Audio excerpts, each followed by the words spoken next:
Rest when you're dead. Your dream should scare you. Wake up before everybody else. You just have to want it badly enough. Sacrifice now so you can live later. Be a CEO, a present mom, and never miss a moment. Bet on yourself no matter what. Comfort is the enemy of growth. And other shit like that. Like these were the harmful messages that we were and we are ingesting consistently on a daily basis, multiple times a day through YouTube, TikTok, books, blah, blah, blah, blah, coming from all of the other, the girl bosses. I grew up in that first girl boss lean in era, like that was in, 10, 15 years ago. And that stuff was so harmful, so detrimental. And if you're new here, welcome to Burnt Out Girlboss, where I'm Tiana Bell. I'm the host of it. And essentially, I am unpacking the pipeline that left me to gifted kid, to female founder, seven-figure founder, former founder, to burnout, to now a late AUDHD self-diagnosis, and possibly perimenopause. So if you're on that map, you're in that journey, you've experienced what I've experienced, this is probably a place for you where we can like unpack it together, understand what really happened to us. How did we get here? What were the external factors? What are the internal factors that got us to this place where we have severely impacted our own health and mental well-being through this pipeline? So today's episode is going to be about 10 harmful girl boss messages that you have ingested and why they're harmful. We want to talk about some of the icons as well. The Emma Greeds, the Sheryl Sandbergs, the Emily White. What's the name who actually coined the term girl boss? Sophia Amoruso, stuff like that, even though she seems to have made it to the other side. The Ariana Huffingtons, the Kim Kardashian, they're out there. And I say all this to say, I built a seven-figure business myself, right? I'm not against achievement. I'm not against ambition. I'm not against hard work. I'm not against wanting to make money. I'm not against wanting to be powerful or status or any of those things. I'm not against that. But what I am against is this idea of the messaging coming from late stage capitalism, essentially preying on our minds, especially our younger minds, and getting us to this place where everything about us becomes secondary, and we all have to like bow at the altar of success. We have to give up everything about us in order to be successful. And if you're not successful, it is 100% your fault because you didn't try hard enough. And these messages are just leading to such dangerous places for a lot of us. We're ending up with massive anxiety disorders, sleep disorders, depression, self-harm, eating disorder, just the myriad of ways that it hurts us. So I really want to talk about some of the messaging that I've also ingested myself that got me to this place. So what made me think about doing this topic? Let's just talk about what this piece of content is going to be about today. Why Emma Greed's story functions as an entry point into something a bit bigger. What the research says about why high-achieving women cannot just take what they need from this type of messaging and leave the rest. The specific harmful messages and what it's actually doing to your nervous system. Why these kind of messages hit differently if you have AUDHD, ADHD, if you're formerly gifted, if you're a Black woman carrying, or a woman of color carrying additional pressure to prove yourself, and what it actually looks like to want things for real reasons instead of fear ones. And like I said, what sparked this was about a month ago, the whole Emma Greed discourse when she was on her book tour. And she was really talking about you're not serious about your career if you want to work from home. She talks about that, on the weekend, she only has 4 hours dedicated to her children. The rest goes off to work and blah, blah, blah, blah. There's other people too. So it's just not all her. But think about even Gary Vee. And now this is no Gary Vee hate. I learned so much from Gary Vee, building my business from watching his YouTubes. But the whole 18-hour a day content, you even think about people like Alex Hormozy and his wife, Layla Hormozy. So I don't know what's in all of these people's hearts. I don't know if they don't wish other people well when they're creating this content. They might just be like the rest of us, where they did this thing, it worked for them, so that's what they're just passing along. Meanwhile, the messaging is just becoming more and more harmful because it's harder and harder now to succeed. The feelings I'm having around all of this, consuming all of this stuff, and simultaneously you feel inspired, but you also feel like you failed at the same time, and how it leads to like burnout, panic attacks. Your body is saying no, but you're still consuming more of this like motivational, quote unquote, motivational content. And I want to talk about like why this is happening and why this is not a personal failing. If you're consuming motivational content, but your body is saying no and you're having panic attacks and burnout, that is not a personal failing. So this is what we're going to talk a little bit about here. And just a quick brief recap on like who I am. Like I said, I went from gifted to former seven-figure founder to extreme burnout, late ADHD diagnosis. I'm now about to be 42, starting to notice a little bit of like perimenopause type symptoms and all those things. And I have lived this pipeline. I have lived this messaging. I built a business from $4,000 in waitressing tips to 5 million. I spent years consuming this exact messaging and performing my way through a nervous system that was actively breaking down. So now I want to like study the psychology behind why formerly gifted, high achieving women are especially vulnerable to this type of messaging. And I couldn't find anybody else who's talking about it in a way that matched the way that I lived. So I'm going to create this so we have a space to talk about this. One of the things that came up a lot during the discourse around Emma Green's book, they had a lot of women who were saying, a lot of the Girlboss girls who are saying, if you don't understand what she's trying to say, then the message isn't for you. The message is for us ambitious women, the blah, blah, blah, blah, blah, blah.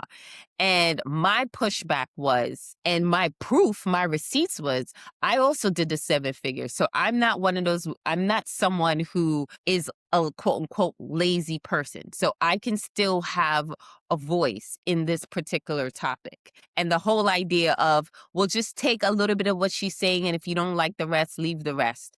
Or, you're too lazy, you don't understand, blah, blah, blah. It's extremely difficult for highly ambitious women to just take a little bit of the motivation and leave behind a part that makes you feel like a failure, right? It doesn't really work like that for us. The clinical research, right, is saying, names this specifically, socially prescribed performance perfectionism, the internalized belief that others will only value you based off of perfect output. Because your nervous system uses cognitive achievement to regulate itself, any failure to execute at 100% is not just a missed goal.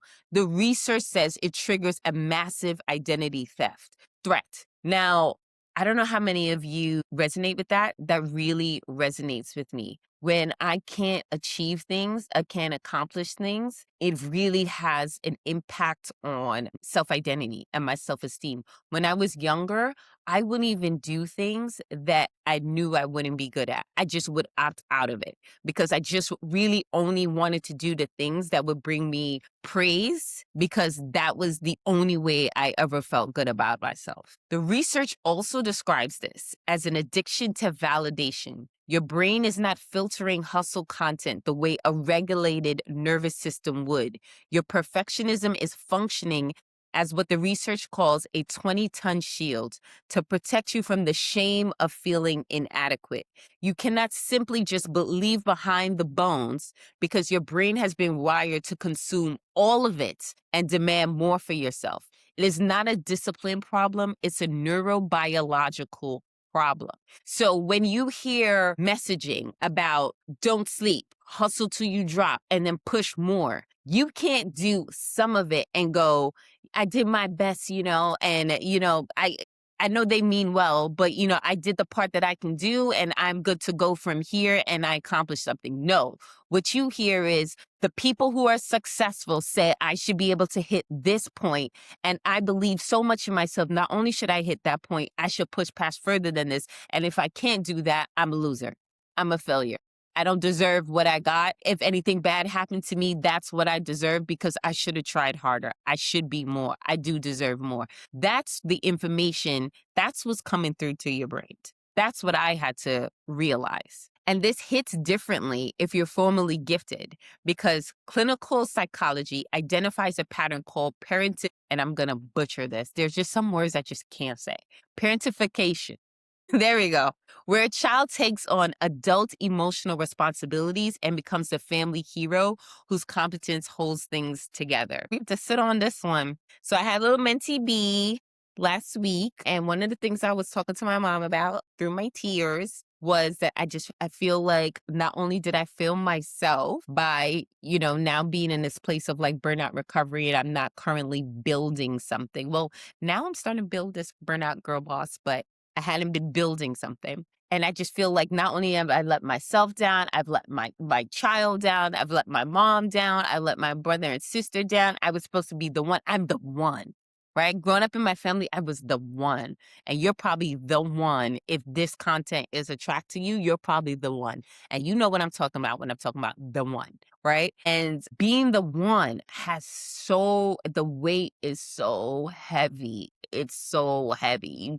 Anything that feels like failure when you're the one it just shatters your self-esteem. And being this family hero that's holding everything together at some point for a lot of us leads to a very dangerous place. It says our nervous system has literally learned that being needed and producing output was our only reliable source of safety because that's where we were getting all of our validation and all of our self-esteem and all of those things.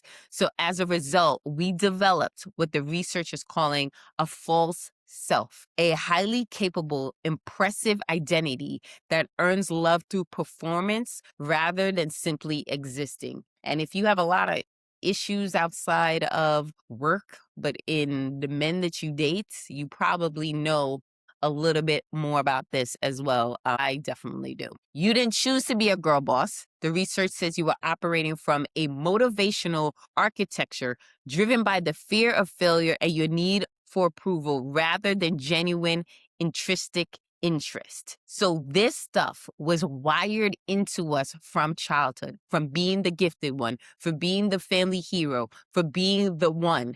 We created a false sense of self where we have to have output, highly perfectionist, highly perfect output going out so we can get the praise that we needed so we can love ourselves. That's what all of this actually is. And that's what we all need to unpack so that way we can just love ourselves, whether we're failing, whether we're resting, whether we're not doing anything at all, whether we're being whimsical, whatever. And when we're succeeding. We should be able to love ourselves through all the processes, all the points. I know I don't. I have a very hard time with this. This is something I'm really struggling with, which is why I am doing this, which is why I need to unpack this.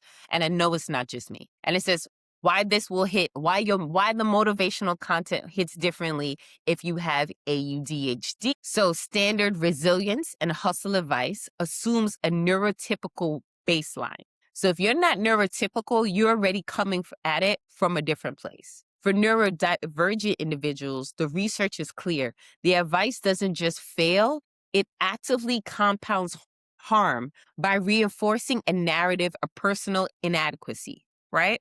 We know all of us who are neurospicy, we all kind of have like different symptoms, but for people who are nurses, for example, let's say you're someone, you should be doing something, but you're putting it off, you're putting it off, you're putting it off. So not only do you feel bad about yourself for not doing the thing that you should have been doing, hearing those motivational messages makes you feel like everybody else is doing it. Everybody else is capable of it.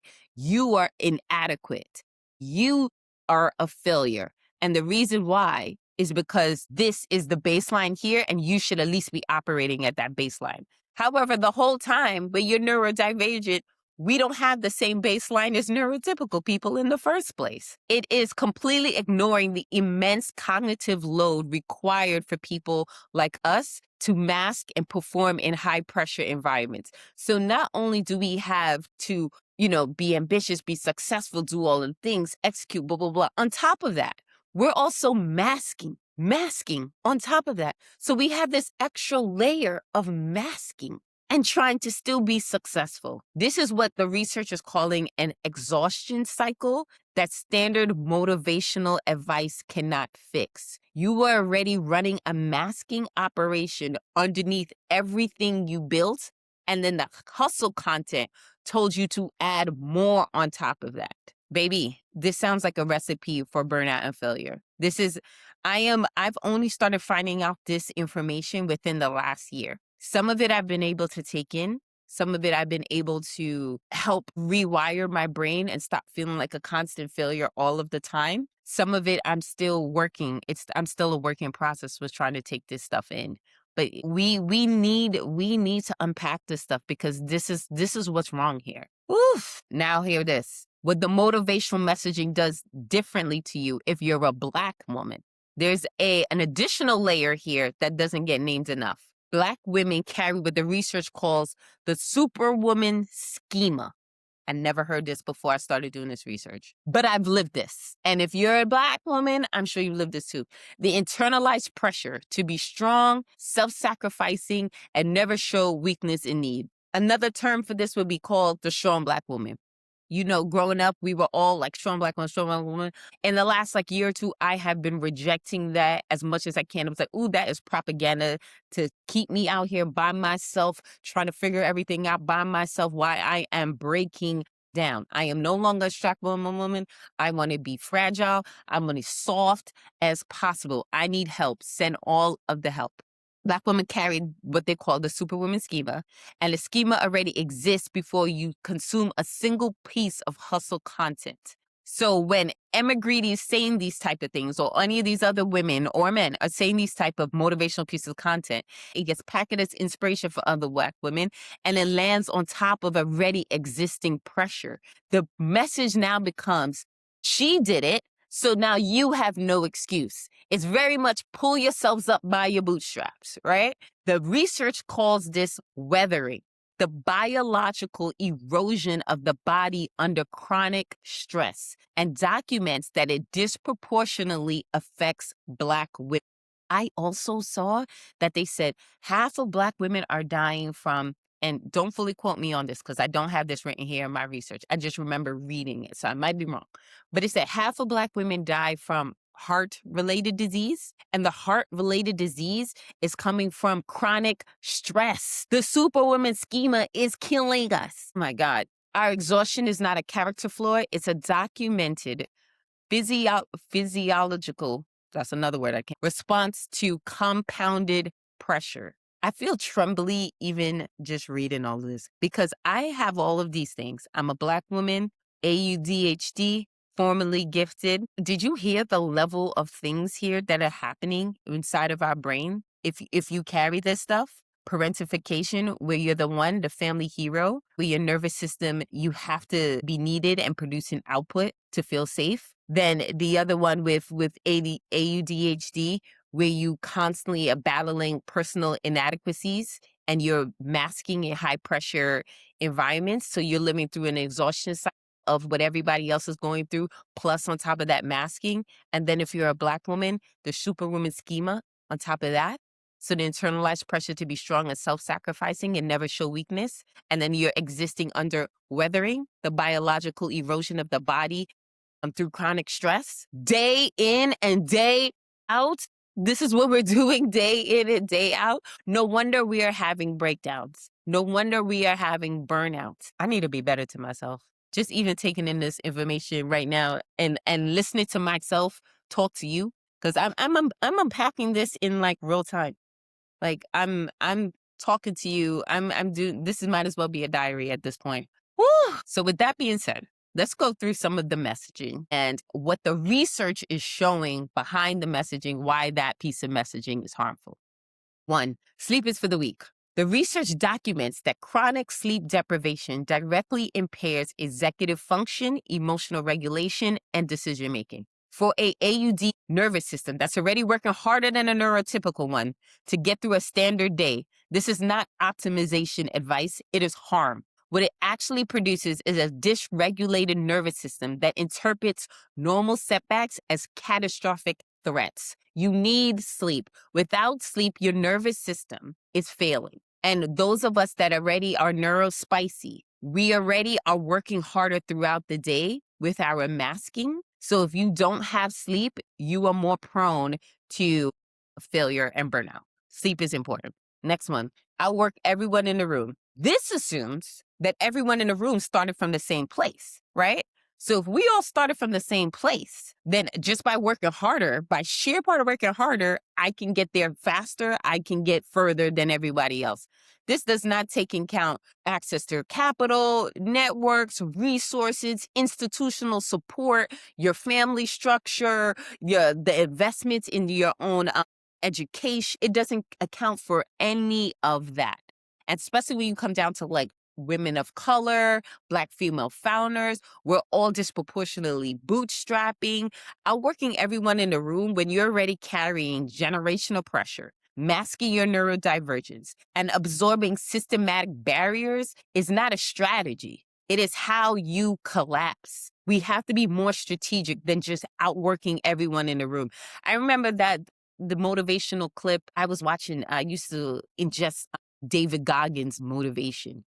David Goggins was like a crazy, and I mean that in the best way, but like a super intense Navy SEAL who did, I believe he did a triathlon or something at some point, and he had multiple bones broken in his foot, and he kept going for days, even on broken bone. Like, and in my head, I was like, if he could do it, I can do it.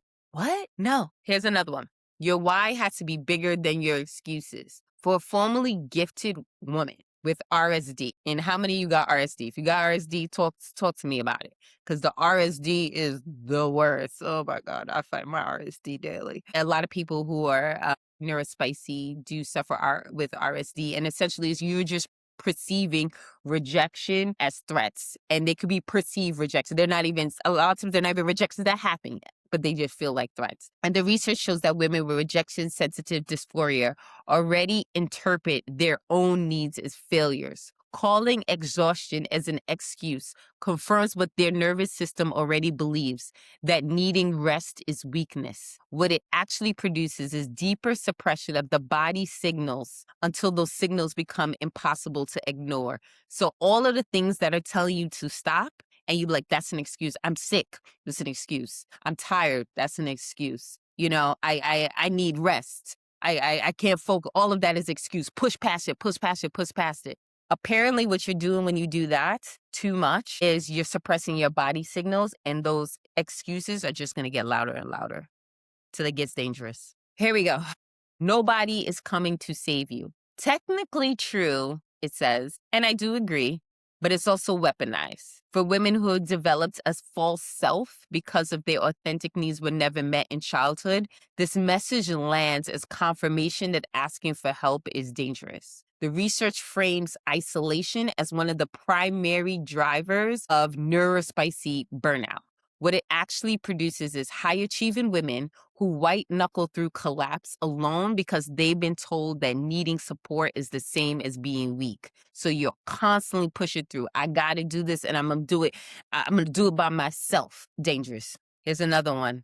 I built this from nothing. Ooh, that one was big in my life, child.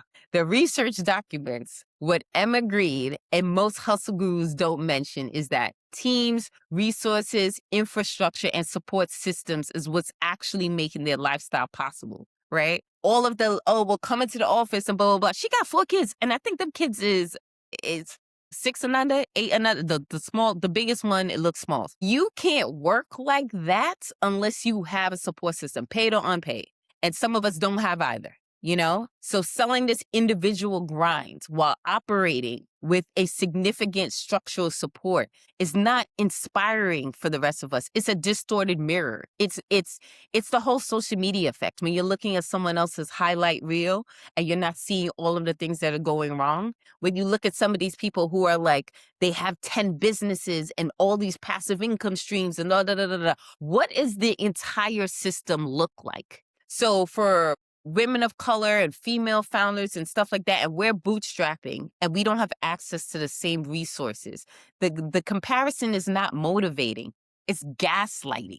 And what is all of this actually doing to our bodies? It says here, over 50% of adults presenting with ADHD have co-occurring anxiety and depression as a direct result of navigating a world unsuited for their neurology.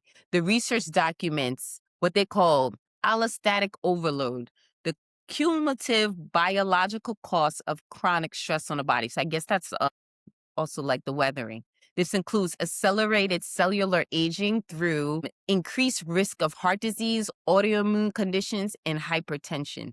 I posted on Threads that if you are consuming content like Emma Greed right now, please be careful. Me and my homegirls were that girl during the peak girl boss era. We were ambitious, we were doing the work, and I built a 7-figure business. Most of us ended up ill, like actually ill. I posted that on Threads. Let's see some of the responses that I got back from people. It's insane. Someone wrote, I used to be sick every 6 months. I built a 6-figure business. I sold it all and quit working to rest and be a mom. I was literally exhausted. Someone else, nurse practitioner here. Last year, I sat a patient down, looked her square in the eye, and rested a hand gently on her shoulder and said, this career climb is going to send you to an early grave. Leave before it kills you. When I tell you she's a different person today and never stopped saying you saved my life, every stress-related biomarker was elevated. Poor sleep, weight not budging, and palpitations that landed her with 2 rate-reducing meds. This is someone else. I'm on year 4 of burnout recovery and also rebuilding my life from scratch, grieving a lot of what I thought my ambition would bring me, and currently undergoing the process of reimagining what a balanced life and a career could look like for me. Someone else, my entire business is healing startup founders who believe the original gospel according to Emma Green that circles in the early 2010s. I personally got heart surgery in 2000 as a result of burnout. We won't fall for it this time.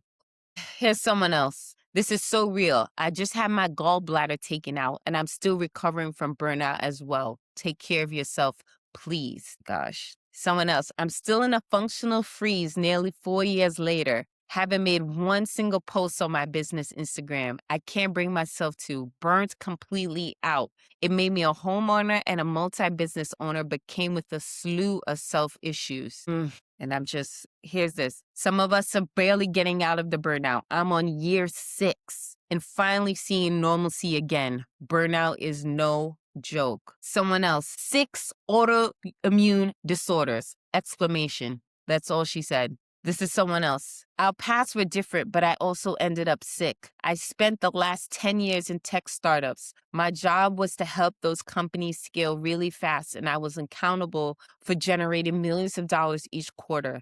I can't tell you how many times my body physically gave out from stress. Once I was on vacation in the middle of Millennium Park in Chicago, and I couldn't move. I'm talking Mitch McConnell style frozen.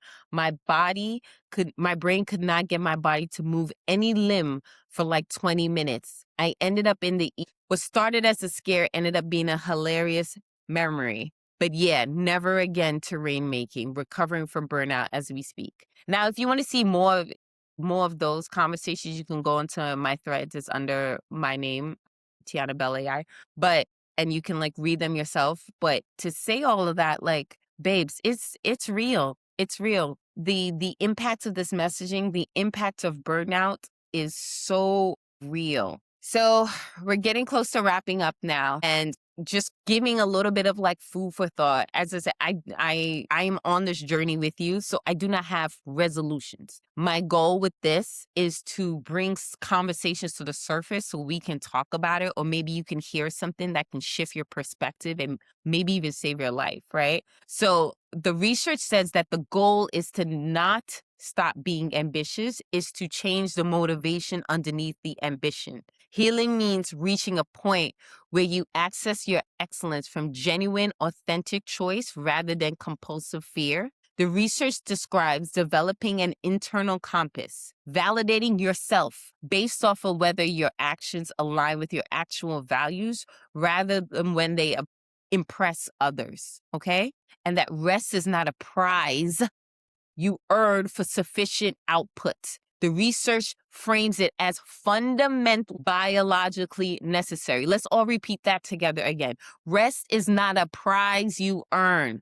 It's fundamentally biologically necessary. And the final question is worth sitting with. What would you actually build if failure wasn't a threat to your identity? Maybe it's nothing. In the last few years, all I wanted to build was lying a sandcastle as I lied down on the beach. As I live here in Bali now, lie down on the beach and have the sun on my skin with a cocktail. That was all I was capable of building. So, as always, I'm not a doctor or clinician. I'm just someone who's lived this experience. Take what resonates and brings your questions to an actual professional.